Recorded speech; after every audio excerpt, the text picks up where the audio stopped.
নীল colour একটা বউ সাজতে চাইলাম, কিন্তু ইতি আপু কি করলো, কিসের এই যে ফুলগুলাও নীল দেয় নাই, কষ্ট লাগে না এটা? এটা কিছু হইলো, নীল কালার জামাও দিল না। হ্যালো, আসসালামু আলাইকুম সুইট পিপল, সবাই কেমন আছেন? আশা করি সবাই অনেক অনেক ভালো আছেন। আমিও অনেক ভালো আছি। আমার জন্য সবাই দোয়া করবেন। আর যেহেতু গুড নিউজ আসতেছে, তারপরেও এর মধ্যে সাজতে চলে আসছি। মানে আমি তো সাজ পাগল এমনিতেই, এর উপরে যদি হয় আমার ফেভারিট মেকওভার, যে কিনা ইতি আপু, সে বলছে আর আমি সাথে সাথে দৌড় দিয়ে চলে আসছি, কারণ আমার তার কাছে সাজতে অনেক বেশি ভালো লাগে। আজকের লুকটা কেমন হয়েছে? সবাই তো আমার ব্রাইডাল লুক অনেকে অনেকভাবে দেখছে, সবাই প্রত্যেকটা লুক অনেক বেশি পছন্দ করছেন। আজকের লুকটা কেমন হয়েছে সবাই কমেন্ট করে অবশ্যই জানাবেন।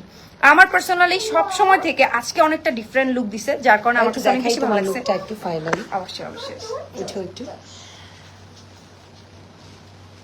একটু পিছিয়ে ঘুরো, মারিম শর্মা। ওয়াও, দেখেন তো রাবিনাকে কতটা সুন্দর লাগছে, মাশাআল্লাহ। Beautiful bird.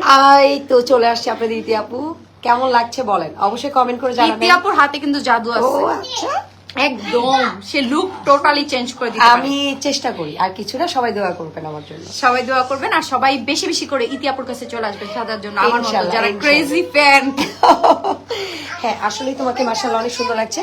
এই ড্রেসটা হচ্ছে লাক্সারি পার্টি ওয়্যার থেকে আপুকে হচ্ছে যারা যারা স্পন্সর হচ্ছে করা। খুব বেশি দামে বা খুব বেশি প্রাইসে রেঞ্জে নিতে চাচ্ছে না ড্রেস, তারা রেন্টে এই ড্রেসটা নিতে পারেন লাক্সারি পার্টি ওয়্যার থেকে। ড্রেসটা খুবই সুন্দর। আমার জামাই দেখার পরে তো বলতেছে, আপু ড্রেসটা সহকারে আমার বউর আমি কিনে নিয়ে যাবো। কতটা আসলে। পাগল হইলে এই টাইপের কথা বলে, কিন্তু আমার কাছে পার্সোনালি ড্রেসটা আজকে অনেক বেশি ভালো লাগছে। জাস্ট ওয়াও, সবাই নীল কালার হইলেই হইতো। আবার শুরু করছো তোমার নীল কালার। এরপরে তোমাকে নীলের উপরে নীল পরাবো, দেখি তোমার কতটা নীল পছন্দ। না, কথা বলো একটু করে, এই করো। তো সবার কাছে আজকে এই লুকটা কেমন লাগছে কমেন্টস করে জানাবেন। আল্লাহ হাফেজ।